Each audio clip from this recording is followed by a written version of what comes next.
Dans chaque Disney, il y a toujours un personnage, généralement un parent, qui se fait tuer.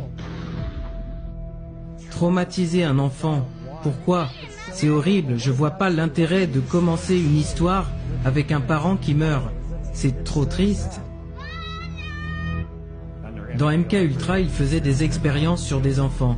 On nous a même appris en cours de psychophysiologie que si on inflige à un enfant entre 1 et 8 ans un abus ou un traumatisme sexuel, la personnalité de l'enfant va se diviser en deux et il restera impacté pour toute sa vie. Très souvent, ces enfants finissent par avoir une personnalité multiple et un trouble de la dissociation. On met dans la tête des enfants des notions occultes et la plupart des parents ne le savent pas.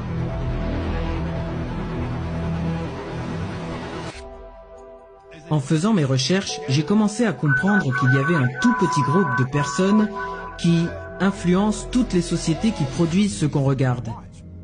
Avant, il y en avait 6. Mais Disney a acheté la Fox, Disney contrôle Marvel, et Lucas Studio appartient à Disney.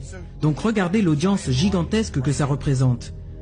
Quand on pense qu'un tout petit groupe contrôle le contenu de tout ce qu'on regarde sur toutes ces chaînes, on a l'impression d'avoir énormément de choix. Mais c'est faux.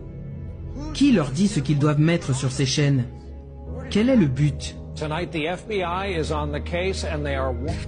Sur un document de l'OSS, l'ancêtre de la CIA, ils expliquent qu'ils faisaient une étude sur l'utilisation du cinéma aux États-Unis en tant qu'outil de guerre psychologique. Donc ça remonte à bien avant 1947. À cette époque, les services de renseignement utilisaient des films pour altérer la pensée des Américains. La CIA amène des informations à Hollywood.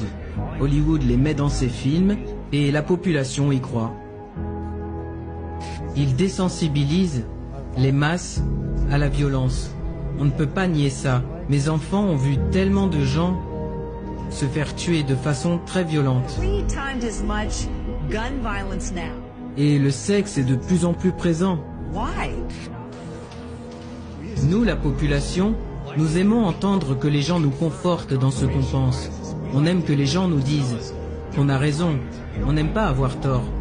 Et on fait confiance aux gens qui travaillent dans les médias parce qu'on s'imagine qu'ils agissent pour notre bien. Le problème, c'est que c'est pas le cas.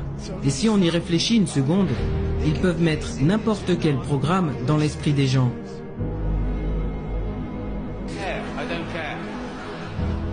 Beaucoup de gens n'osent pas franchir la barrière psychologique et regarder les choses en face. Nous avons tous un mécanisme de défense. Et admettre qu'il existe, c'est dur pour la plupart des gens. Et psychologiquement, c'est déstabilisant, c'est effrayant. Vous perdez toute votre innocence quand vous comprenez que c'est réel. Mais ça demande du courage d'aller au-delà de cette barrière et réaliser que ça existe. Donc, il faut avoir un esprit critique et les gens doivent se demander ce qui se passe de manière lucide et regarder de quoi on les a nourris, parce que la vérité est juste devant leurs yeux. Et si les personnes qui contrôlent ces images n'avaient pas de bonnes intentions? Nous devrions nous demander, qui influence ce que nous regardons? Est-ce que la CIA est à Hollywood? Oui. Ils nous désensibilisent depuis notre naissance, et je vais vous donner des exemples. Commençons avec le plus évident. Des mots qu'on entend tout le temps et auxquels on ne pense pas. Le mot divertissement.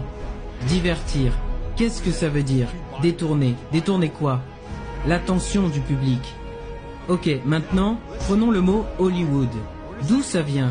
Hollywood vient du ou. Et les druides, à l'époque, utilisaient cet arbre pour fabriquer des baguettes magiques pour pouvoir ensuite canaliser et jeter des sorts.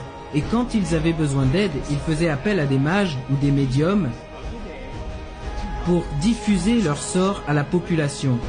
Et aujourd'hui, qu'est-ce que nous avons dans nos maisons? On a tous cette boîte noire qu'on appelle télé.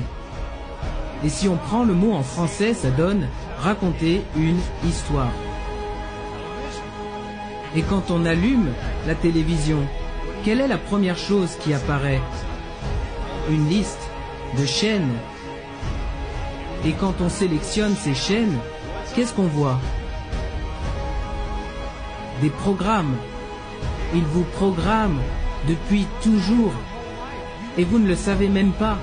Ils le font à travers votre musique, votre télé, les films que vous regardez, les jeux auxquels vous jouez. Ils nous programment, vous et moi, depuis notre enfance, et vous ne le savez pas.